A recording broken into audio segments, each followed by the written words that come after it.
Déjame hablar un ratito, déjame hablar. Hola amigos, bienvenidos a Déjame hablar. Soy Álvaro Rivera y los saludo en este ya cuarto episodio de nuestro podcast. Junto a Gabriel Romano, periodista, corresponsal internacional, y Franco Gamboa, analista político, estaremos hoy conversando sobre lo que es el coronavirus. Hoy tenemos un invitado especial. Estaremos conversando con él. Es Mauricio Belmonte, un boliviano, un compatriota residente en la ciudad de Beijing, de China. No olviden que puede suscribirse a nuestras redes sociales y escucharnos en las distintas plataformas de podcast como Spotify, Anchor o Google Podcast. Quiero dar la bienvenida y saludo aquí a mis compañeros de podcast. Gabriel, buenas noches. Franco, buenas noches. Mauricio, bienvenido. Buenas noches.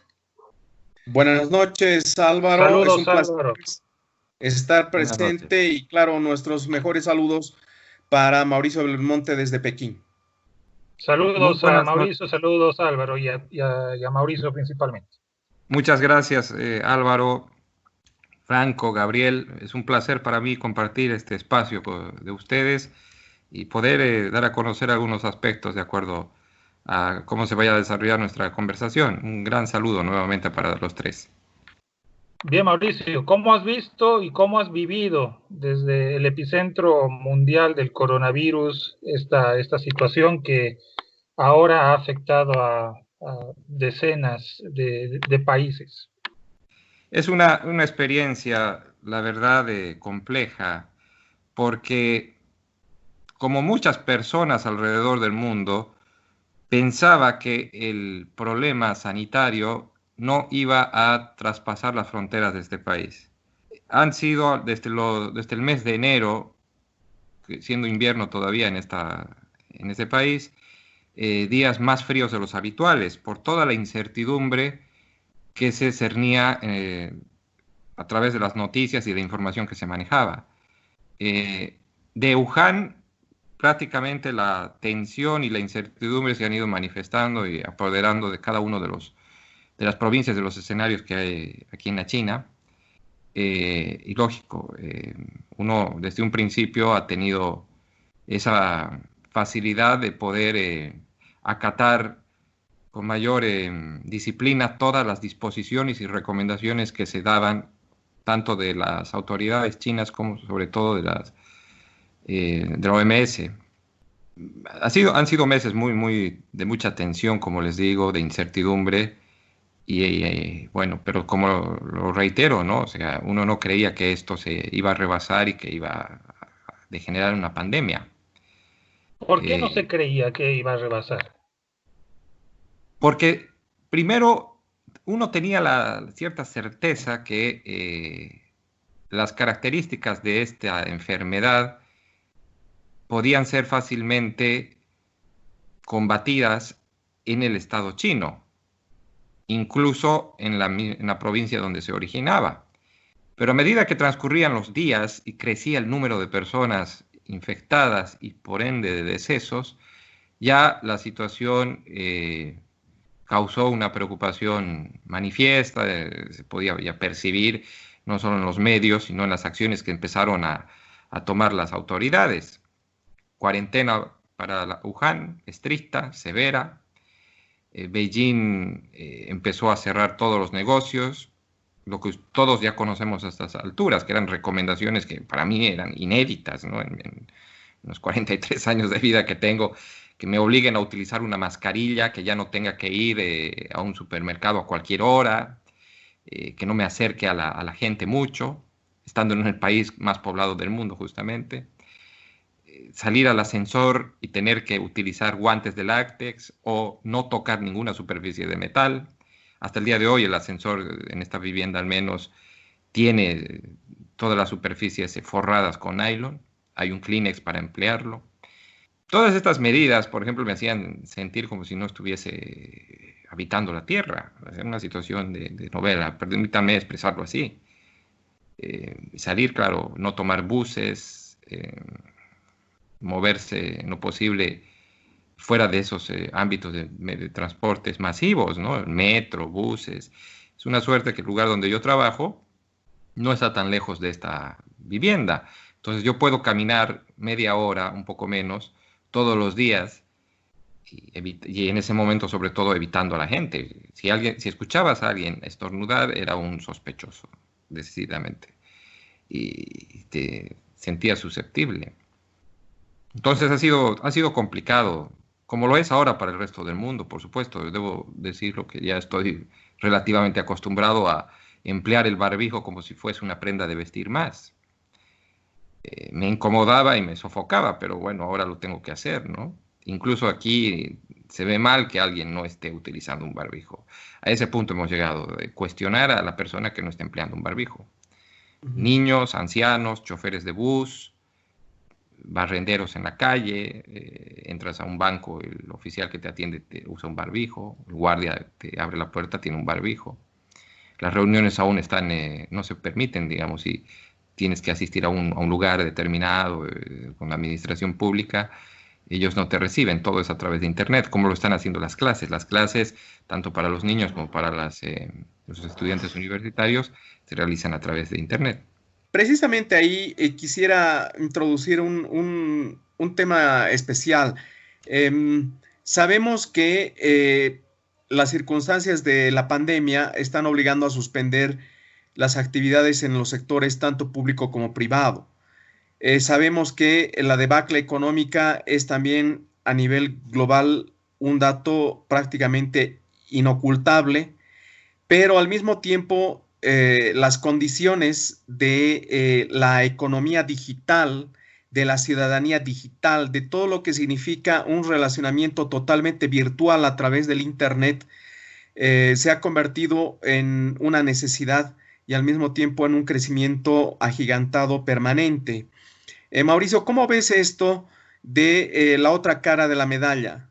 Por un lado, la crisis, la pandemia, el terror de contagiarse, pero por el otro, todo lo que significa ahora un relacionamiento estrictamente vía Internet, trámites, atención al público, reuniones, qué sé yo, de carácter interinstitucional, vía, me imagino, Skype, otras circunstancias que desde el punto de vista también político y académico han sido caracterizadas, por lo menos en los medios occidentales, como el espionaje perfecto, ¿no? Y que la China estaría liderando también estas actitudes. Pero yo creo que ahí hay una exageración. Pero ¿cómo ves, Mauricio, este salto prácticamente imprescindible hacia una ciudadanía digital, actividades de carácter digital imprescindibles para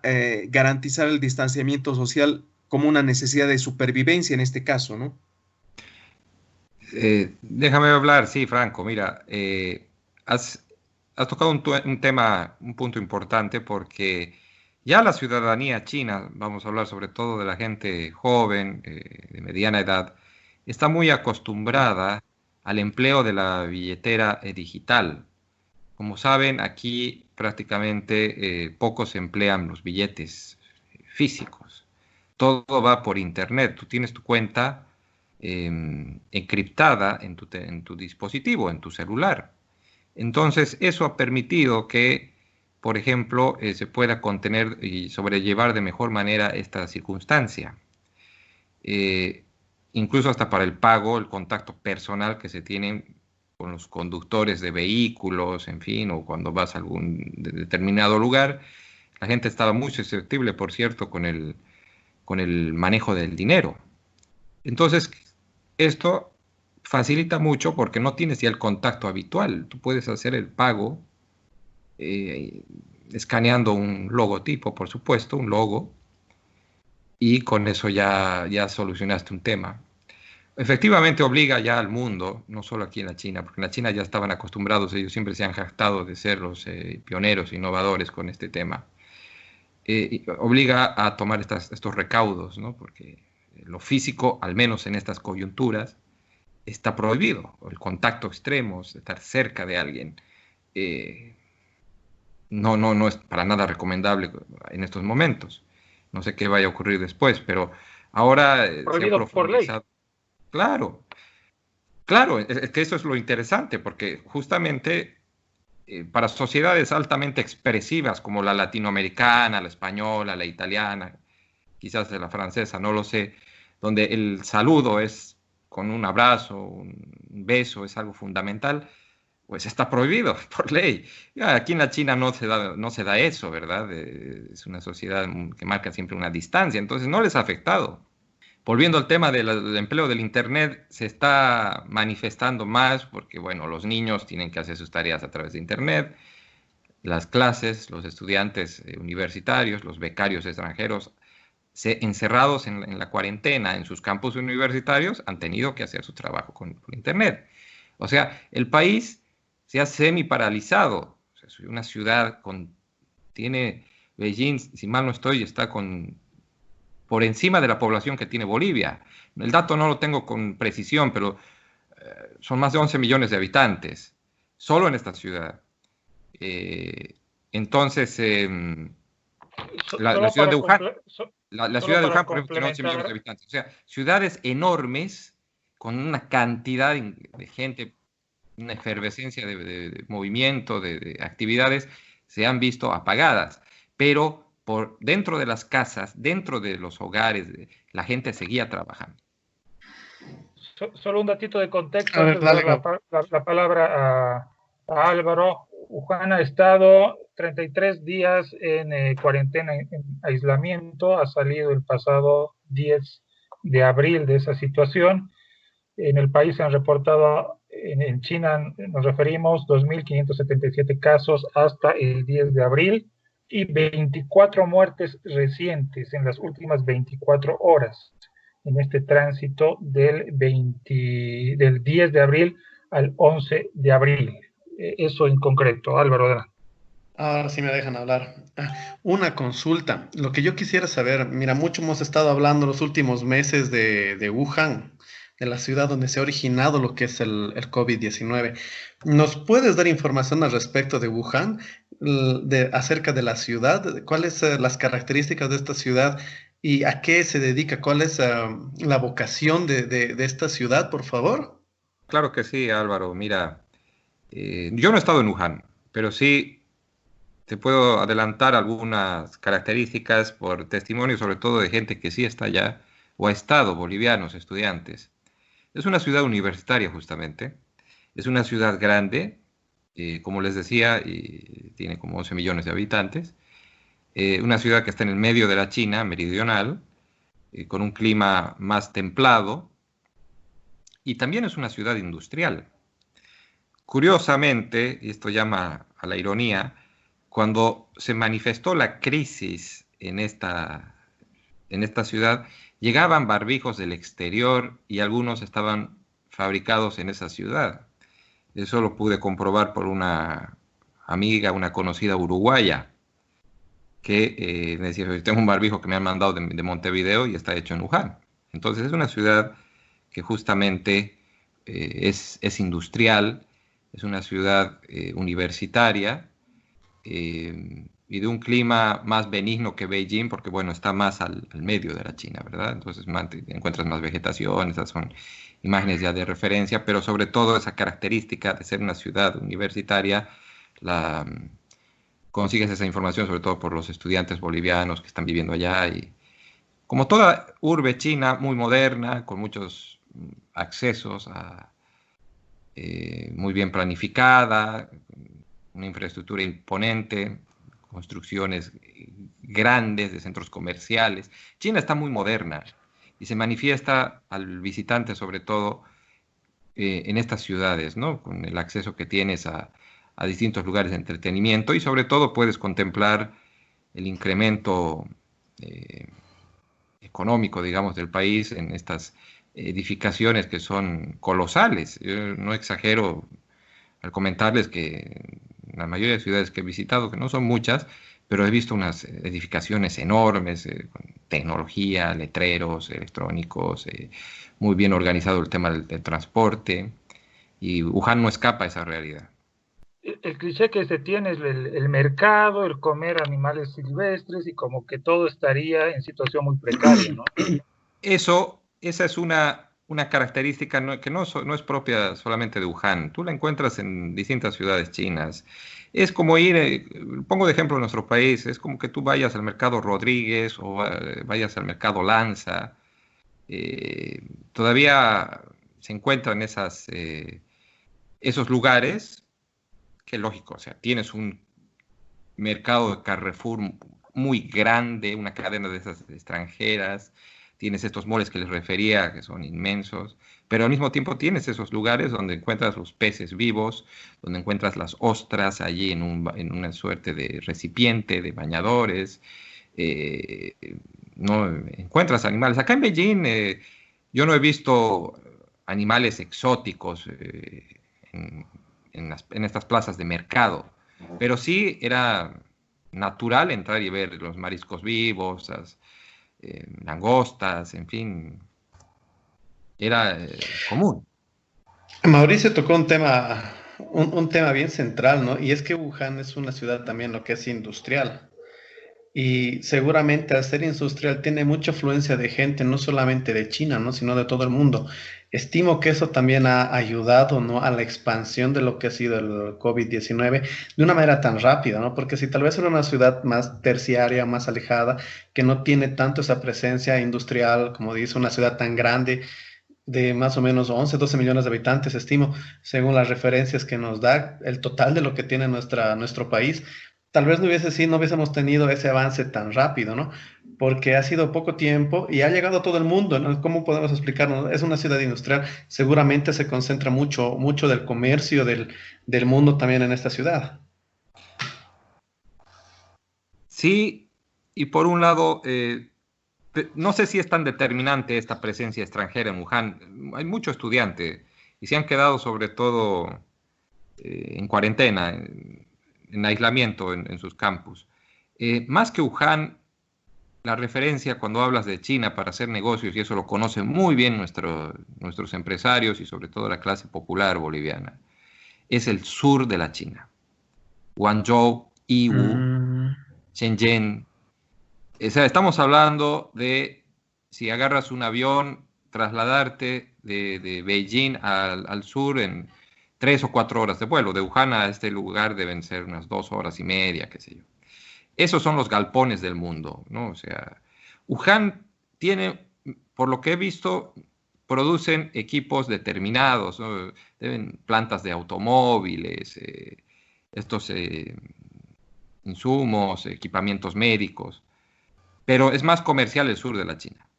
Sobre el tema, digamos, más estatal, todos los trámites a partir de esta cuarentena necesaria, obligada, también ya se realizan entonces vía internet, lo que es el e-government, que es una tendencia, digamos, teórica y al mismo tiempo institucionalizada los últimos 15 años.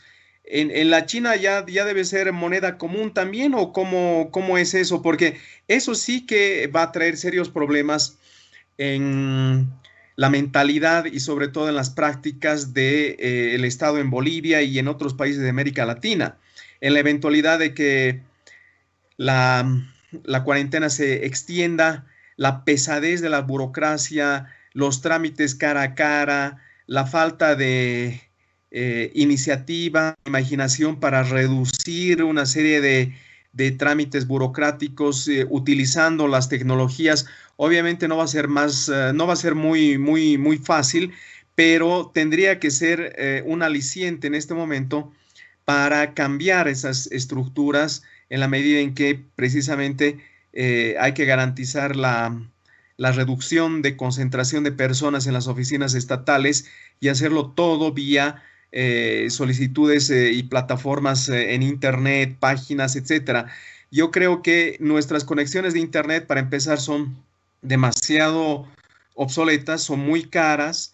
Las plataformas de internet, sin ir muy lejos, si vemos las páginas web de las universidades públicas solamente, son un desastre, ¿no?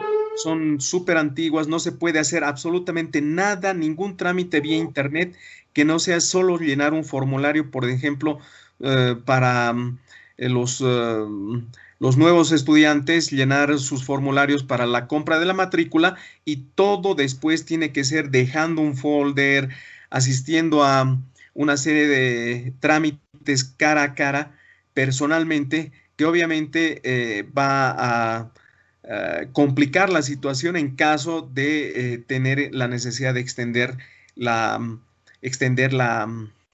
cuarentena. De hecho, si revisan ustedes también, parece que en Estados Unidos se va a clausurar el año escolar. En Nueva York han tomado la decisión ya de suspender las labores escolares hasta fin de año y concentrar todo eso en el Internet, es decir, en plataformas de educación virtual. En eso tampoco hay experiencia, y si la hay, es relativamente aceptable, es decir, una experiencia en la que la gente no es disciplinada, no le gusta, digamos, asistir a clases, hacer tareas vía internet, utilizar plataformas como el Moodle, qué sé yo, tantas otras opciones, ¿no? Porque directamente no hay esa experiencia fresca en la mente, pero tampoco la disciplina y la reorientación conductual que ahora se necesita, ¿no? Y ahí yo veo serios problemas que por la necesidad económica de regresar a las actividades normales, eso puede ser, pero en los hechos, en la realidad, los trámites en el sector público, las clases en los colegios privados, públicos, en las universidades privadas y públicas, realmente se va a convertir en un dolor de cabeza. Déjame hablar, sí, Franco, has tocado un tema interesante porque China está mejor predispuesta, si no ya dispuesta, pero por lo menos por lo que yo veo, ha recibido de mejor manera ese impacto del virus, porque ya se vienen realizando una serie de operaciones bancarias, adquisiciones, desde un caramelo hasta algo mucho más complejo como un equipo electrónico, todo a través de Internet. Todo lo haces a través de Internet y la administración pública no está escapando ya a esta circunstancia. Los niños estudian por Internet, lo están haciendo los estudiantes universitarios. Entonces, la sociedad china no se ha visto sorprendida en ese aspecto por cambiar su vida de la noche a la mañana. Ese aspecto es fundamental para asimilar lo que viene después del virus. Y temo que todos vamos a tener que hacerlo, porque está visto que esto no va a desaparecer de la noche a la mañana. Yo hacía hincapié en el hecho de emplear barbijos, de cuidarse bastante, porque la sociedad china sabe que el virus no se ha ido del todo. El virus está presente, está controlado, está disminuido, pero no se ha ido del todo. Entonces, tengo que seguir viviendo, tengo que seguir haciendo mis actividades, entonces aprendamos a vivir con el virus. Y una manera de hacerlo es justamente lo que señalas, activar todos los procedimientos para hacer trámites, para desenvolverse en esos ámbitos que, bueno, tradicionalmente era de asistir personalmente, hacer filas, estar allí junto con otras personas. Ahora no puedes ir al banco, el banco tiene horarios diferenciados de trabajo, tienes reglas que cumplir, tienes que registrarte, dar tu teléfono por donde vayas, presentarte con datos fidedignos, dar esos datos fidedignos a la gente que te va a atender. Ellos saben quién eres, saben dónde te pueden encontrar, porque tienen que controlar a la gente que está andando por las ciudades para saber si está infectada o no. Nos hablabas fuera de grabación justamente de toda esta nueva burocracia, si vale el término, ¿no? Una burocracia digital, ya no presencial. Sí, claro, ya todo es digital. Para ir a un restaurante, ir a un cine, ¿cómo es esa dinámica cotidiana ahora? Es lo mismo. Tú, donde vayas, te toman la temperatura con estos dispositivos, los termómetros. Te registran, tienes que anotar necesariamente tu teléfono, porque en tu teléfono está toda la información. Escribes tu nombre y en algunos casos, bueno, darás el correo electrónico, pero sobre todo lo que les interesa es poner tu número de teléfono, tu número de documento, tomarte la temperatura. Y en algunos casos, por ejemplo, en lugares donde hay embajadas y han instalado unos dispositivos, son como estos equipos escáneres, que encuentras en de terminales aéreas y demás. Bueno, pasas por ahí y te mide la temperatura ya en esa condición. Entonces, volviendo a lo que decía Franco, se está empleando de mejor manera, no ha sido tan traumático para la sociedad china el uso de la web ya como un camino, como el método para desenvolverse en aspectos de la vida diaria, ¿no? Pago de facturas. Ahora ha habido efectivamente tolerancia, ¿no? Como se está dando, creo, en Bolivia y demás, pero la vida continúa y ahora continúa con el virus mientras no se tenga una vacuna, un antídoto y la gente es consciente de eso. Tú sales a la calle aquí en Beijing, por ejemplo, los mismos conductores de taxis y demás han forrado la parte que separa la cabina del conductor de los asientos traseros, pero siguen circulando, o sea, ya la gente se da modos para también sacar cierta ganancia de esta situación, de esta coyuntura, para, bueno, hay más barbijos, hay más guantes, hay más plástico para forrar determinadas superficies, y con Internet está ocurriendo lo propio. Se está empleando al máximo Internet, ahora ya es el camino obligatorio. Si antes era una opción muy práctica, era lo ideal para tener mayor capacidad de respuesta, ahora estás obligado a utilizarlo. Cambiando un poco de tema acerca de lo que ha estado sucediendo también allá en China, ¿ha habido algún impacto emocional en lo que ha sido la sociedad? Yo te mencionaba, y lo hacía a los tres, de cómo somos nosotros los latinoamericanos, como sociedades incluso más sentimentales, ¿verdad? Los chinos no, por lo general no son así. Entonces, sí hay testimonios, efectivamente, de la cuarentena y los cambios o cómo ha alterado la conducta tal vez en Wuhan, ¿no? Donde ha sido más severa, porque en Wuhan tú no podías salir ni al pasillo del edificio. No lo expresan. Entonces es difícil saber con precisión cómo les ha afectado. Ellos son muy prácticos en eso, prefieren abocarse a sus tareas, a su rutina diaria y están en lo suyo, ¿no? Por ejemplo, aquí en estos momentos, si tú sales al pequeño jardín que hay allá abajo, hay niños que están con sus barbijos jugando, sus padres están siguiendo de cerca sus actividades, todos con barbijo, pero bueno, empiezas a ver que la rutina nuevamente regresa y China continúa caminando, ¿no?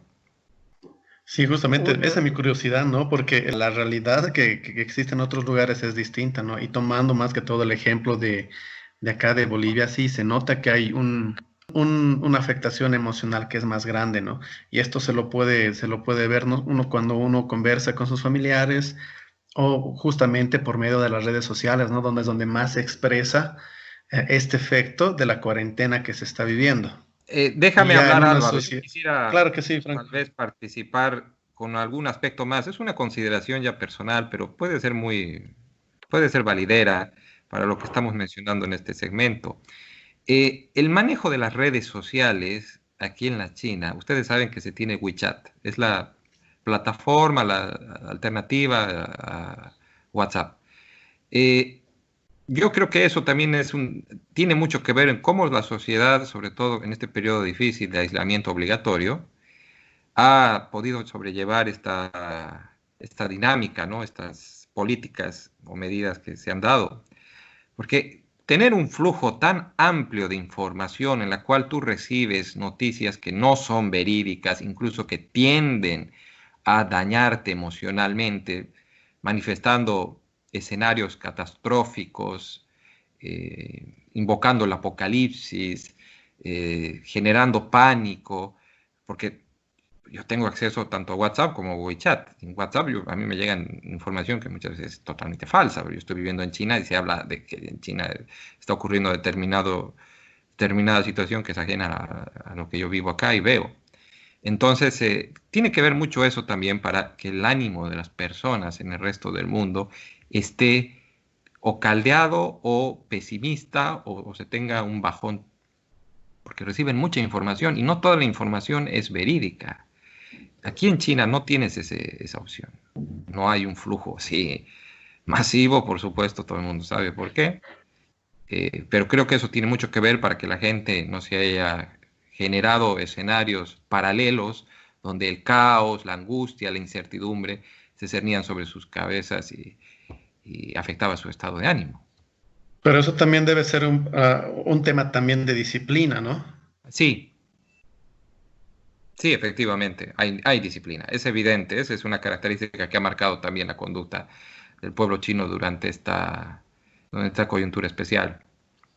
No, y eso a mí me parece Sobre, muy importante, ¿no? Porque al final, haciéndolo esa diferencia, mira, de que tú nos cuentas, ¿no? Que allá no se maneja una información falsa, es todo lo contrario a lo que tenemos nosotros en Bolivia. Y tú también lo sabes, porque también manejas lo que es el WhatsApp seguramente para tener Sí. contacto con la gente de acá de Bolivia. Te llega un montón de información que mucha gente no lo llega a diseminar, ¿no? No llega a consultar una fuente confiable para poder reenviar y vivimos en una espiral de mensajes que confunden mucho a la gente, ¿no? Y que nos pueden llevar a tomar decisiones personales de manera errónea, lo que no sucede allá, ¿no? Claro, exacto, exacto. Aquí tienes una versión que es la oficial y por la cual debes conducirte, ¿no? sobre el punto, déjame hablar. Yendo un poco al panorama macro y haciendo un poco el contraste también entre lo que ha pasado en China, cómo han las autoridades y el pueblo chino afrontado esta situación en relación a otros países, ¿qué se puede decir? Donald Trump, por ejemplo, ha estado machacando insistentemente en que los datos que manejaba China no eran los correctos. Puede ser que para tapar un poco cierta negligencia o menosprecio o subestimación al fenómeno cuando ha llegado a Estados Unidos, pero eh, ¿qué se puede destacar de la acción del pueblo chino en materia de disciplina y cómo contrastar esto, Mauricio, con la situación que se está viviendo en Bolivia y que antes de Bolivia ha pasado justamente en Italia, en España principalmente y en Estados Unidos? Es evidente que hay un trasfondo político, eso es innegable y creo que es una práctica común, inherente a la vida del hombre, ¿verdad? Y sobre todo en circunstancias especiales, inéditas, históricas como las que estamos viviendo. Yo lo que puedo decirte es que la sociedad china ha cometido, ha asimilado todas estas políticas, medidas, con mucha disciplina. Eso es evidente. Eh, ha sido más fácil llegar a ese consenso, digamos, aquí que en otros lugares. Eso seguro lo podemos observar a través de la lectura que se hace en los medios de comunicación, en fin. Eso ha permitido que el trabajo de las autoridades se realice mejor. Sigo pensando, puedo pecar de ser reiterativo con esto, pero que el tema en sí del virus se lo ha visto de muy lejos. Eh, Incluso eso tiene que ver también en cómo se observa y se evalúa este país, a la China. Todo el mundo sabe ahora que es una segunda economía, un país que ha ido creciendo a grandes pasos en los últimos años, que es el galpón del mundo. Pero todavía, al menos me animo, y ustedes en eso me dirán si estoy equivocado o no, la lectura que se tiene de China es tan distinta y distante ante todo como la distancia que nos separa. Eso evidentemente tiene incidencia con lo que está ocurriendo con el virus. O sea, todos, y debo decirlo hasta yo mismo, en algún momento hemos creído que esto se iba a solucionar y que era un problema evidentemente chino, indistintamente de dónde se haya originado y al trasfondo político que se menciona respecto a eso, ¿no? Se lo ha visto como algo muy distante que no nos iba a afectar. Y eso también se manifiesta en cómo en un principio se ha abordado esta coyuntura china en otros aspectos como el de la producción, la exportación de productos. Si ustedes se ponen a ver, son pocos países los que le han tomado el pulso a la China durante este auge y esta manifestación manifestación económica, ¿verdad? O sea, poder jugar un papel preponderante en el contexto internacional, sobre todo con la producción masiva de todos los productos. Pocas naciones como Alemania, esto les digo porque incluso, si me permiten hacer alguna reflexión, lo he encontrado aquí, justamente en las primeras veces que vine a este país, encontrabas textos de sinólogos, sobre todo, que destacaban que eran muy pocos los países, o han sido muy pocos los países, que le han tomado el pulso a la China y han empezado a invertir en un principio en este pueblo, a traer sus mejores productos, ¿no? Y Federico Rampini, por ejemplo, que es un sinólogo italiano, muy poco frecuentado en estos días, en 2003 publicó Chindia, que es un análisis sobre la China, la India y Japón, y se animaba a mencionar que que la industria automotriz italiana había cometido muchas faltas respecto a cómo estaba enfocando su aproximación comercial a la China. Ellos, decía Rampini, cometieron el error de venderles, por ejemplo, los coches que no eran los más anhelados por la persona que le gusta, por ejemplo, y tiene capital y quiere comprar un buen vehículo. Metieron primero la Fiat y no les iba muy bien, pero los alemanes desde un principio ingresaron con sus mejores marcas, porque sabían ya que los chinos tenían el capital necesario y los gustos para adquirir ese tipo de vehículos, y no les ha ido nada mal, han puesto plantas pero por todo lado. No ocurría lo mismo con la Fiat. Ahí no vendían coches y después se dieron cuenta un poco más tarde que lo que querían los chinos, y tenían la solvencia para comprar un Alfa Romeo, un Ferrari, bueno, todas estas marcas caras, ¿no? Quien sabe de coches me entenderá. Entonces, esta reflexión yo la hago y la traigo a colación porque no se ha hecho una lectura clara de qué es lo que estaba ocurriendo en la China, ¿no? Han sido pocos países, como les menciono, que por distintos aspectos se han acercado mejor a este país. Con el virus ocurre algo similar. Creo yo que ese ha sido un error de sociedades como la italiana, la española, quizás la norteamericana, de creer que no les iba a afectar el problema, ¿no? Y ahora estamos, bueno, involucrados y metidos todos en esta situación. Yo quisiera seguir insistiendo en esta realidad virtual que prácticamente nos va a forzar a cambiar, y se relaciona también con lo que reflexionaba Álvaro. Nos va a obligar a cambiar también las orientaciones emocionales.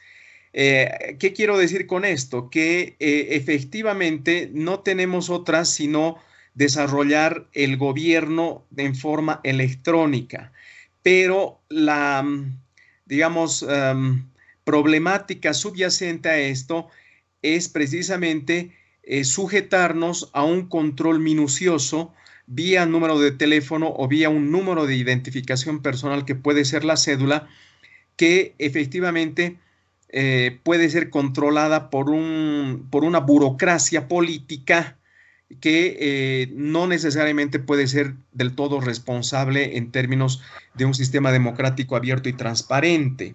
Es decir, entrar al cine, pagar una cuenta de internet, pagar las pensiones del colegio, los servicios, etcétera, llevan a que alguien controle efectivamente cuánto estoy pagando, desde dónde lo estoy haciendo, dónde trabajo, a través de qué cuenta lo estoy haciendo, mis gustos, qué película voy a entrar a ver en un cine, o qué estoy ordenando por Amazon.com,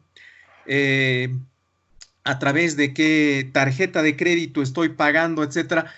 Una serie de detalles que hacen a lo que significa precisamente un control autoritario, y que básicamente se lo identifica con la realidad china, ¿no? Ya no es una ciencia ficción, sino es una realidad inmediata.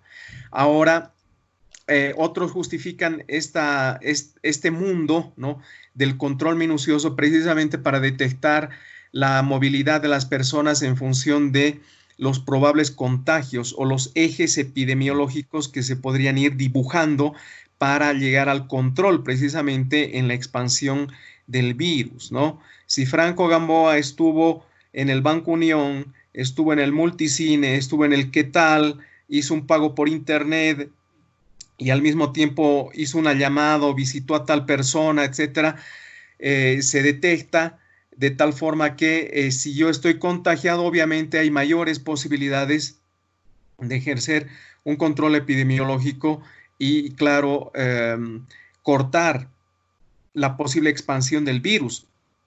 Pero desde el punto de vista, primero, democrático, eso efectivamente sería una amenaza a la privacidad y también a la falta de ética de muchos burócratas que podrían tener la información, burócratas del sector público, burócratas del sector privado, ¿no? Y por otra parte, es decir, en términos realistas, ¿no? En Bolivia estamos muy lejos de esa economía digital, de esa ciudadanía digital, de esas conductas digitales, ¿no? Ahora, claro, desde el punto de vista emocional quisiéramos nosotros tener acceso, pero el costo del Internet, eso que significa visualizarse a través de plataformas virtuales y tener un código de acceso que permita precisamente una nueva ciudadanía o una nueva conducta virtual, no lo van a tener la gran mayoría de ciudadanos que tienen un presupuesto ajustado, que efectivamente podrán pagar, digamos, un servicio de WhatsApp y algunos paquetes de prestaciones en cuanto a servicio de Internet, pero no es algo permanente, porque precisamente las empresas, digamos, más depredadoras, en este caso Tigo, Viva, etcétera, van a tratar de pescar en río revuelto. Nuestros servicios de telefonía celular no son buenos, los servicios de Internet no son los mejores, tenemos el Internet o uno de los servicios de Internet más caros de América Latina, no son estables y obviamente aquí se van a beneficiar muy pocos en desmedro de la gran mayoría, ¿no? Pero tenemos que transitar a eso. Entonces, el cambio emocional se refiere precisamente a esa posibilidad en que todos nosotros como padres de familia, como colegas de trabajo, como emprendedores, etcétera, podamos confiar primero en plataformas electrónicas donde no se va a hacer un uso irresponsable de nuestra identidad, de nuestra información.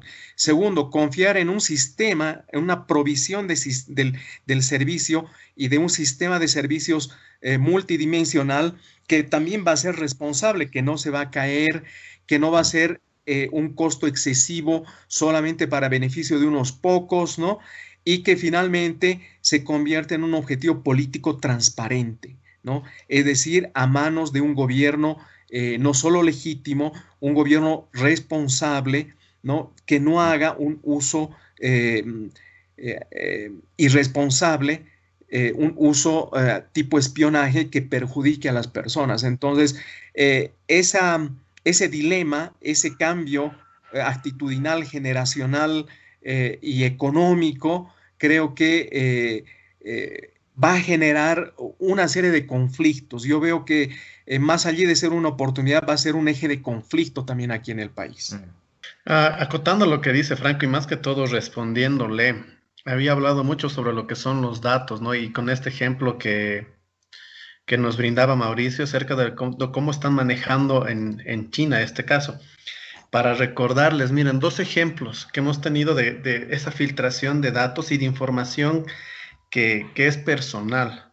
Se deben acordar que en su momento el ministro Juan Carlos Calvimontes, ministro de Salud, violó las leyes que garantizan la confidencialidad de información y dio la información de que el señor Cusi en su momento es portador del VIH. Y el segundo ejemplo, que es con este gobierno, Justicia denuncia que hackearon su cuenta de Twitter. Lo que decía la cuenta del ministro de Justicia, Álvaro Coimbra publicó un comunicado en el que se hacía conocimiento de una lista de personas que eran las portadoras del coronavirus, del COVID-19, y que las personas que las conocían y que que habían tenido contacto con ellas debían apersonarse o, bueno, contactarse con las autoridades para hacerse lo que son los análisis y demás, ¿no? Y poder, en su momento, poder evitar que se propague el virus. Entonces ya tenemos dos ejemplos de algo que nos está hablando Mauricio, de algo que está pidiendo Franco, pero de que en la práctica pues ya le hemos cagado, ¿no? Ya hemos tenido dos ejemplos en el que los datos que son personales acerca de lo que son enfermedades pues se han vulnerado, ¿no? Esos derechos de lo que viene a ser transparencia y de que no se revelen estos temas confidenciales. Uno, en la anterior gestión del movimiento al socialismo, y esto último que es de estos días, ¿no? Del ministro de Justicia, Álvaro Coimbra. Si me dejan hablar, por favor. Miren, yo creo que hablar de lo digital en torno a lo que ha pasado con China es algo, es un elemento más de muchos otros que no hay que perder de vista. Yo me animaría a decir incluso de que muchas sociedades, por más de que haya este impacto, van a volver al punto mismo donde estaban antes de la crisis del coronavirus, y es el caso de la boliviana. Es decir, nuestra formación, nuestra educación, nuestros docentes y demás no van a ser necesariamente esa muda a un nuevo paradigma en lo absoluto. Y aquí no me estoy desdiciendo con lo que en algún momento manifesté en uno de los programas anteriores, de que los que iban a ganar de esto eran los que se digitalicen. Yo creo que también, aparte de eso, muchos en el Estado, en la administración privada, van a llegar al punto muerto, donde siempre hemos estado más cómodos y donde siempre la tradición y las costumbres se han establecido y nos han brindado un círculo de confort. Yo creo eso. Y aprovecho esta intervención para preguntarle a Mauricio, ¿cuál considera que pueden ser los escenarios de recuperación a la boliviana de esta crisis sanitaria? Es bastante compleja, si me dejas hablar, querido Gabriel. No sé si yo podría anticipar un escenario, sobre todo en lo que refiere a nuestra situación, ¿no? En el escenario nacional, porque el virus ha demostrado tener una letalidad mayor a la que se estimaba, a la que se pensaba, y las distintas medidas de contención, en cierta manera, no se ajustan o no son de difícil asimilación a nuestro ser nacional. Y por ende también, bueno, esa condición económica de muchas personas, no solo en Bolivia, sino alrededor del mundo. Quieras o no, uno va a tener que asimilar todos estos cambios que propone la coyuntura sanitaria y que se manifiestan en estas acciones que están tomando países con la envergadura y la trascendencia como tiene China. Naciones que tienen una mejor perspectiva o tenían una mejor perspectiva, una mejor infraestructura para recibir el virus, si vale el término, se han visto colapsadas, se han visto de bruces en el piso, como la italiana, la sociedad española, en fin, y ahora están pidiendo soporte, ayuda, colaboración, asistencia a la China.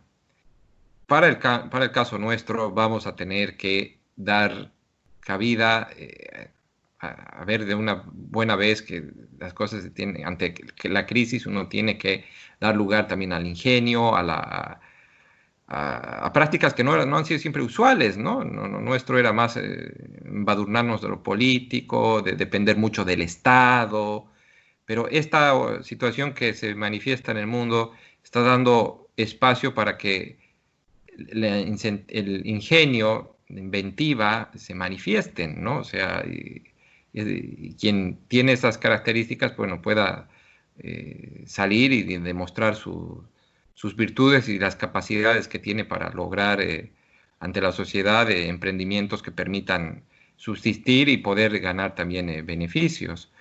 Es bien difícil. Yo la verdad veo que somos sociedades que estamos adormecidas, sociedades que se han dejado estar dependiendo mucho del Estado, o en el caso, por ejemplo, de Bolivia, de Perú, con estos emprendimientos particulares, sobre todo en el área comercial, ¿no? Que se desentendían mucho de la sociedad, de algunos aspectos fundamentales, mientras mi negocio esté bien, mi ruta comercial viajando a la China o a cualquier otro lugar no se ve alterada. O sea, era como un desentendimiento de lo que ocurría en la sociedad. Entonces, yo creo que una etapa post-COVID o coronavirus nos va a mostrar realmente en qué nivel estamos y qué es lo que tenemos que hacer, así nos guste o no. Va a ser muy difícil, evidentemente va a ser difícil. Y por eso mismo yo no podría precisar qué escenario tenemos por delante, ¿no? Que vamos a tener que estar obligados a seguir de cerca lo que hacen otros países. Con lo que tenemos a la mano, bueno, no va a quedar otra, ¿no? Una consulta más, lo que es Mauricio. Cómo ve la sociedad china, la gente allá, el impacto que ha tenido esto a través del mundo? ¿Cuál es el análisis? ¿Cómo lo ven ellos? Mira, aquí hay un aspecto, si me dejas hablar, Álvaro. Si me dejas complementar para responder a esa pregunta de Álvaro, por favor, una más relacionada mucho a lo que ha dicho. ¿Tú crees que China se siente responsable por lo que ha pasado en el mundo también? Aquí hay un aspecto fundamental que devela, si me dejan hablar, Gabriel y Álvaro, devela una falencia, un hierro mío. Es que yo no conozco bien el idioma chino. Eso es fundamental para llegar a hacer una lectura más amplia de lo que se percibe, de lo que se siente acá. Al menos de lo que quieren que se perciba y se sienta. Los medios que están en lengua inglesa no necesariamente te dejan entrever o puedes llegar a conocer cuál es el sentimiento, el pensamiento, el sentir, ¿no? Lo único que yo les puedo decir es que se ha dado un efecto boomerang. Lamentablemente, esa situación creo no es ajena a ninguna sociedad. En un principio, sobre todo por las distintas lecturas que hacía de los medios de comunicación y conversando con mi propia familia, veía que había florecido un sentimiento anti-asiáticos, no solo anti-chinos. En distintos lugares, porque se los consideraba portadores de este problema, de esta enfermedad. Pues bien, ahora es al revés. Se han tomado medidas, porque se tiene siempre el temor de que esto pueda manifestarse nuevamente, lo que consideran un segundo brote. Y precisamente por eso, esas medidas son muy rigurosas. Uno tiene que llegar al aeropuerto aquí y hacer una cuarentena. Si eres un visitante que está llegando para hacer algún negocio, porque no pueden llegar, no recomiendan que llegue cualquier persona. Pero si tienes una visa o un motivo especial durante tu viaje a la China, tienes que hacer una cuarentena de 14 días en un hotel. Los gastos, los costos los asumes tú.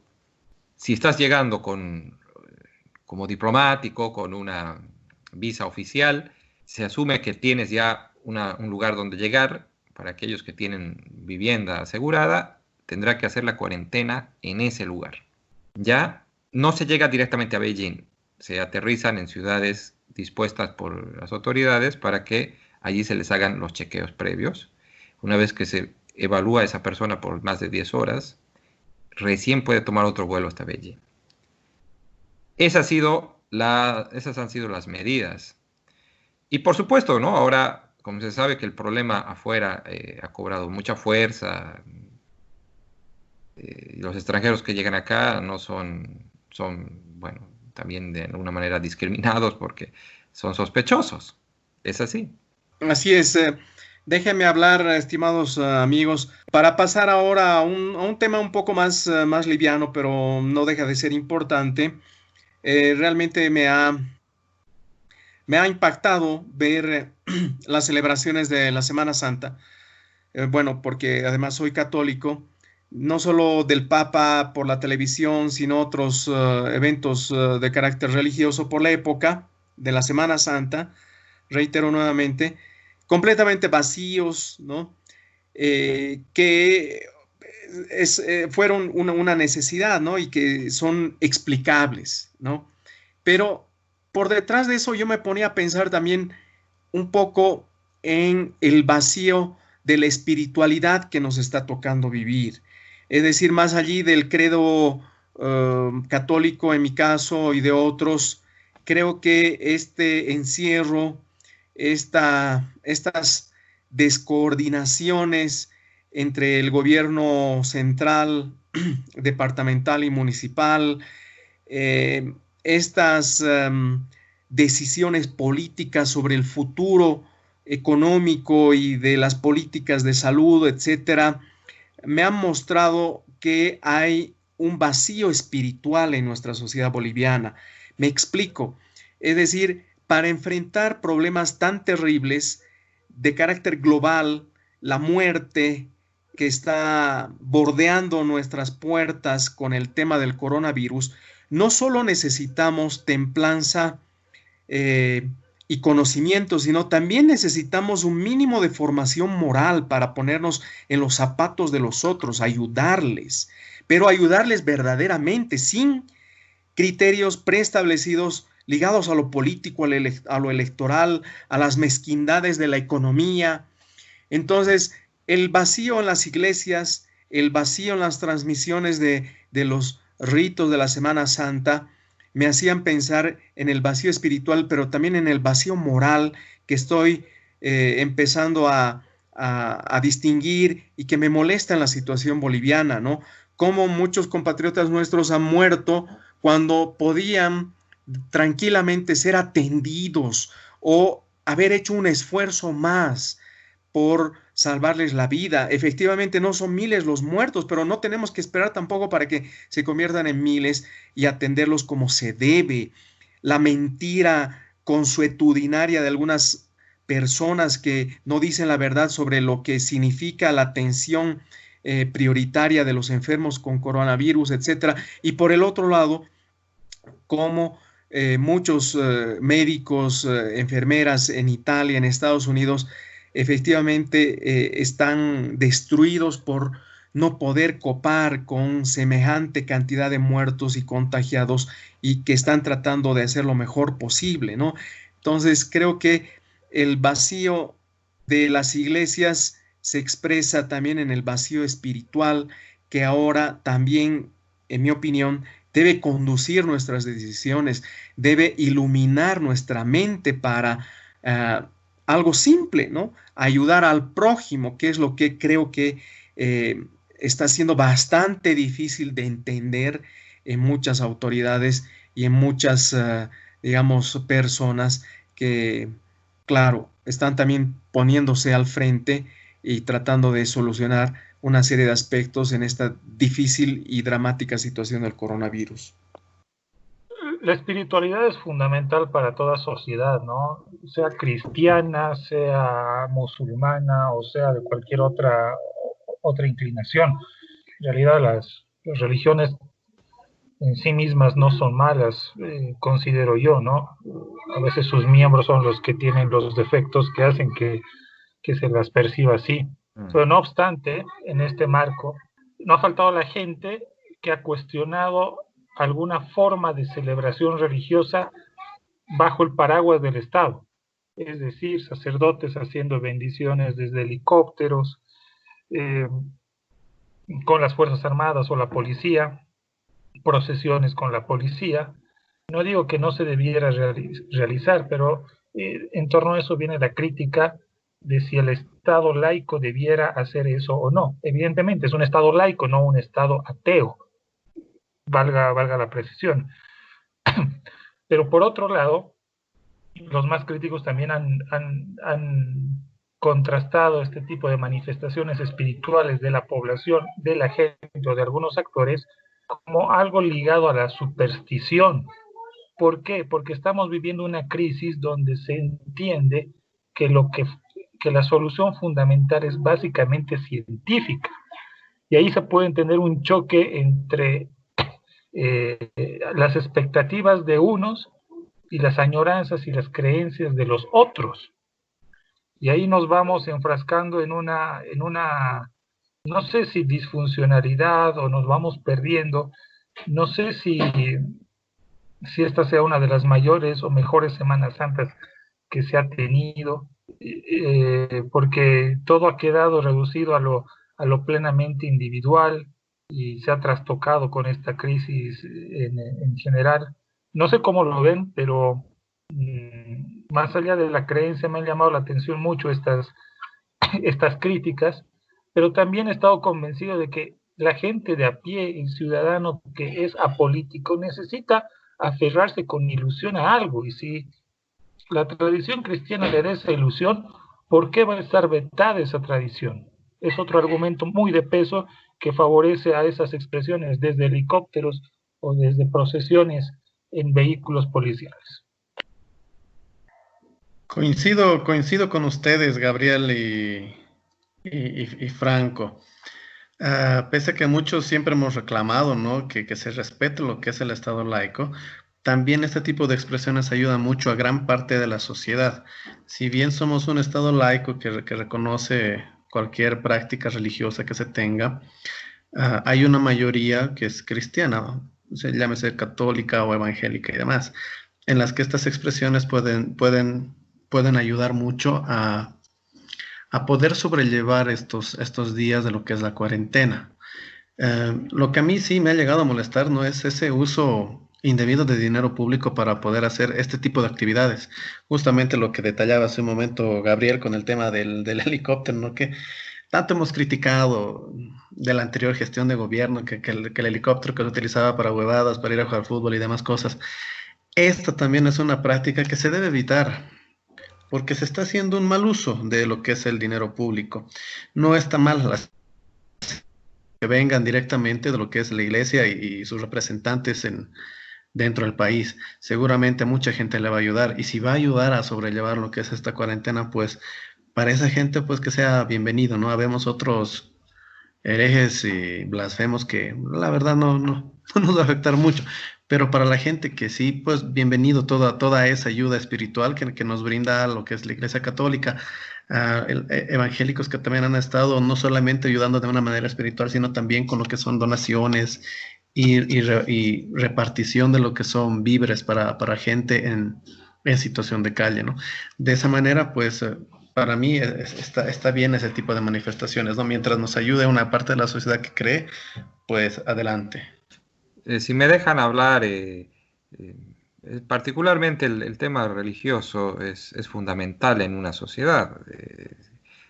Durante estos últimos años, y Bolivia no ha escapado de esa circunstancia, se ha manifestado con mayor frecuencia ese barniz de lo laico, ¿verdad? O sea, asumir con tolerancia y se incluyen a otras distintas fees, otras prácticas religiosas. Pero aquí hay una coyuntura interesante, porque hasta el momento no hay una cura, un antídoto al virus. Entonces cobra mayor fuerza el pensamiento religioso, la gente se está escudando aún más en Dios, porque dice el hombre se ha visto rebasado. El hombre no le está dando solución. ¿De qué sirve tanta tecnología, tanta industrialización? Se ha llegado a escenarios impensados en cuanto al manejo de equipos, la ciencia de por medio aquí o allá, pero no se está dando solución a algo que se creía que podía solucionarse. Entonces es importante analizar eso porque es un respaldo que, lógico, mantiene ciertos cimientos, ¿no? En lo personal, yo siempre he asumido con mucha convicción y orgullo mi formación católica, ¿no? Sin llegar a desmerecer o desconocer gente de otras fe. Vivo en un país que no tiene una fe precisa. Conozco gente que es musulmana, conozco gente que tiene otra religión y me llevo muy bien y creo que yo les caigo también de la misma manera, al menos eso yo percibo. Pero sí es importante destacar la presencia de la espiritualidad, de la fe, sea católica, musulmana, evangélica, en fin. Me viene esta reflexión en estos tiempos difíciles de incertidumbres y horas inéditas. No existen ateos, dicen, ¿no? Y si para ver si una persona es atea, súbanla a un avión y que el avión esté atravesando una tormenta y exista una turbulencia enorme ahí, vamos a ver si sigue siendo ateo. Pero bueno, quiero destacar algo más. tiene que ver con el medio ambiente. Seguro ustedes han debido ver, yo lo he visto con mucho asombro y la verdad me ha sido grato ver animales silvestres en lugares donde jamás se los había encontrado. No sé si son verídicas, me parece que sí, las imágenes que destacan la presencia de un venado andino, un ejemplar rarísimo, en el Golfo de Mayasilla, en el Club Sí, me de dejas golf, hablar, Mauricio, perdón. es fake. Esa, la del Es venado fake. que apareció en el golf. Sí, evidentemente las fotografías son del golf, pero esas fotografías fueron tomadas el año 2017. No Pero es era de ahora. un animal que bajó ahí. Sí, es un animalito que bajó hasta el lugar del golf club, pero las fotografías en sí son del 2017, no, no es de ahora. Lo que sí hemos visto y ha salido en lo que son las noticias, que han aparecido lo que es un puma caminando por las calles de Tarija. Sí se ha visto un par de noticias de camélidos en la ciudad del Alto, ¿no? Por algunas zonas del Alto. Las vizcachas en el cementerio Jardín, ¿es fake o no es? También. No, No, eso eso siempre sí. ha habido. Yo ya he visto varias Ya, veces, pero como que aparecen poco, ¿no? Seguramente cuando hay sí, mucha gente. Ahora sí deben estar bajando en mayor cantidad, ¿no? comiéndose las florcitas de los nichos y demás. Curioso, Sí, ¿no? Bueno, Pero exacto. eso Lo deja que, entrever que la verdad no estaba tan dañada la naturaleza como creíamos, porque son manifestaciones eh, de animales o la misma vegetación, el ambiente, el agua, se ven, están respirando, están aliviadas. Ahora no sabemos, quiero destacar una entrevista que le hacían a HCF Mansilla en un medio escrito del país, donde él destacaba eso, justamente que es muy importante para el medio ambiente este respiro que se está dando, forzado, obligado a la sociedad, a la humanidad, pero esperemos que la gente asuma un poco más de sensibilidad sobre el medio ambiente. Eh, sí, no si me sé si dejas hablar un todos ratito, estamos. Mauricio, ¿no? Lo que sí yo pienso que es que mucho de la naturaleza es resiliente, ¿no? No creo que no sea que no está muy dañada. Yo creo que sí está bastante dañada. mm, Incluso con lo que pasó el año pasado, ¿no? Lo que ha sido esta quema de lo que ha sido la chiquitanía y demás, tantas hectáreas que se ha perdido. Pese a eso, ¿no? La naturaleza es resiliente. Entonces estamos viendo que en este poco tiempo, entonces está volviendo a florecer, estamos viendo aparecer ciertas especies animales en lugares que no aparecían porque, bueno, pues había mucha gente, ¿no? Nosotros hemos invadido tanto su espacio que ahora que estamos nosotros encerrados, pues ellos están empezando a salir. Y bueno, pues esperemos que también esto sea un llamado de atención para poder mantener en cierta medida algunos niveles de contaminación que podamos nosotros manejar y poderlos bajar, ¿no? En pos de que esto que está volviendo a aparecer, pues se mantenga, ¿no? Así ¿tú es. crees que eso va a cambiar? Yo creo que nuestra No, insensatez yo también nos va a volver tampoco a poner en creo. el Yo creo que nos va a punto, durar muy poco, ¿no? en el Y punto mira, justamente hoy anterior. día hablábamos de este tema y tomábamos el ejemplo de lo que haya pasado con el agua aquí en La Paz, donde por este tema de la escasez, entonces se cortó el agua, se distribuyeron tanques en un montón de zonas de la ciudad, justamente porque no teníamos el agua, ¿no? Entonces se ha ido racionando. Pero ahora que ya tenemos lo que son las presas llenas, pues hace tiempo que ya vemos, ¿no? Otra vez a la gente manguereando su auto en la calle, otra vez estos negocios de lavado gastando indiscriminadamente lo que es este recurso, que aparte es no renovable, ¿no? Que nos vamos a quedar sin agua en cualquier momento. Hemos vuelto a las mismas prácticas que teníamos antes de la escasez. Entonces, esto nos muestra que no, pues no entendemos, ¿no? Y no va a ser hasta que nos vuelva a pasar lo mismo que vamos a querer otra vez. Ay, sí, cambiaremos y nos va a volver a durar 2, 3 meses, ¿no? Así es, sin duda. De cualquier modo, creo que junto con la necesidad de creencias éticos religiosas de cualquier naturaleza, como estamos conversando, y bueno, reconociendo también que hay una serie de excesos en lo que debe ser un Estado laico, ¿no? De todos modos, los valores ético-morales que están unidos de alguna forma a algún tipo de creencia religiosa tienen un impacto directo en la conducta. en las percepciones, en las relaciones interpersonales, en el reconocimiento de los otros. Esto está comprobado antropológica, psicológica y sociológicamente. La ausencia de criterios morales, fruto de una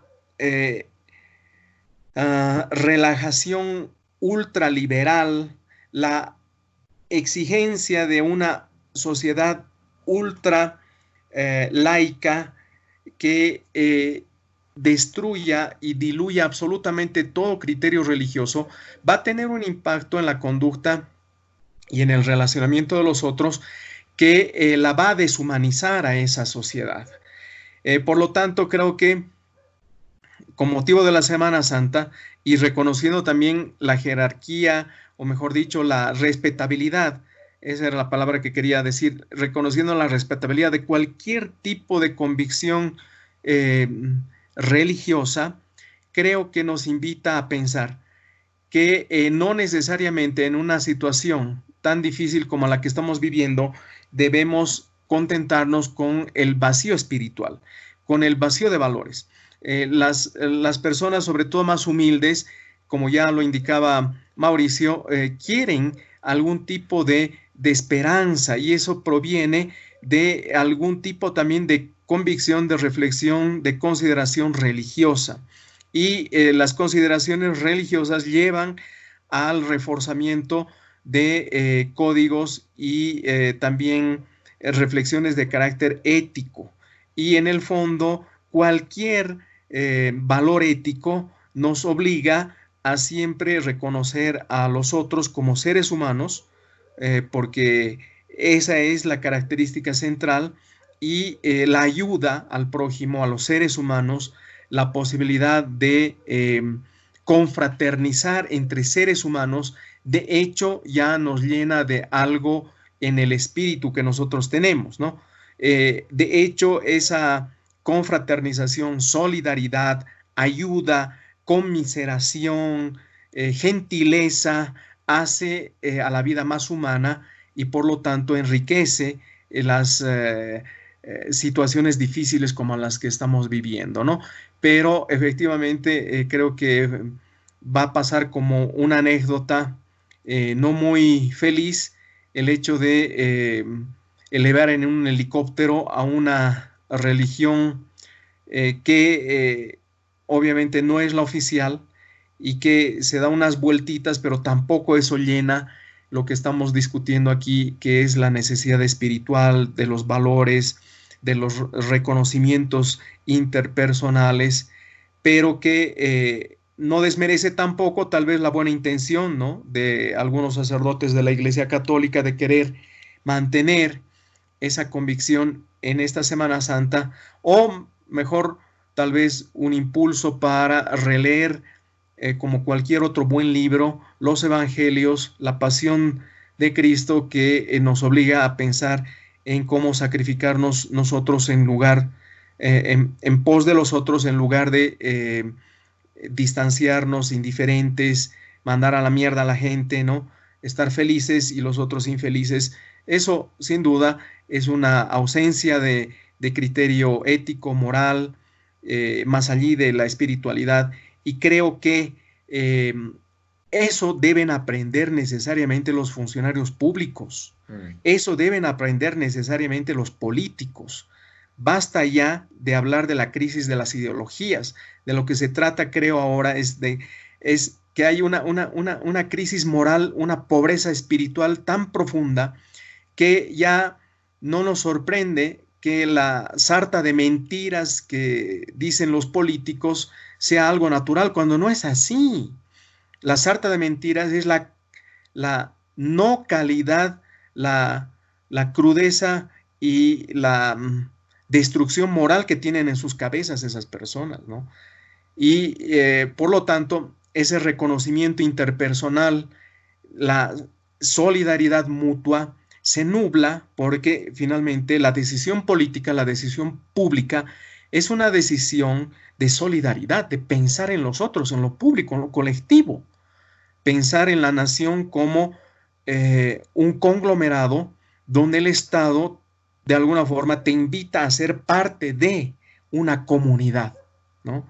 Independientemente de que tú seas de los valles, del altiplano, del sur, de la Amazonía, etcétera, somos parte de una comunidad, de una nación, y ese contenido imaginario de la nación tiene efectivamente una cualidad ética, una cualidad moral. Ahora, claro, eso no está directamente ligado con una religión oficial, pero está ligado con una construcción estatal en la que nos reconocemos como parte de una comunidad donde todos nosotros estamos orgullosos, nos ayudamos, y esa es una característica de la ética pública, de la ética política, ¿no? Independientemente de si eres más pendejo o no, más vivo o no, para hacer una estrategia, joder a los otros, pasarte de vivo y saltar el precipicio y decir, ya tengo el poder, lo mantuve y soy el más capo, ¿no? No es así.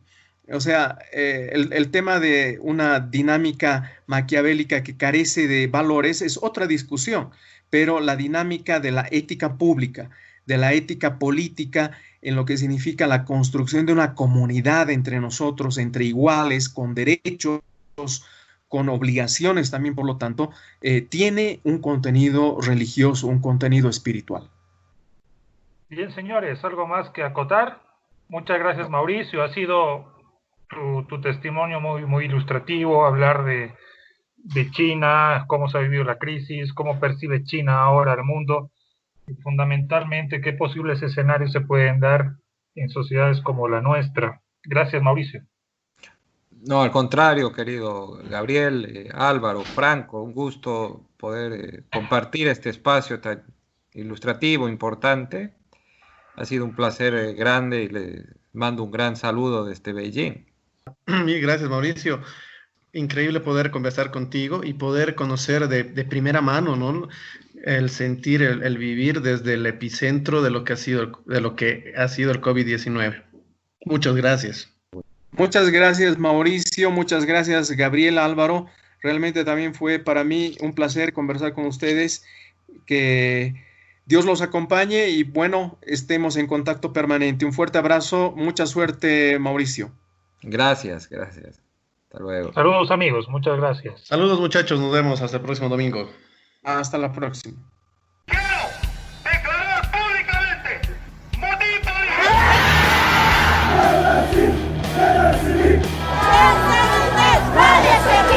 ¡Di la verdad! ¡Di la verdad! Déjame hablar un ratito,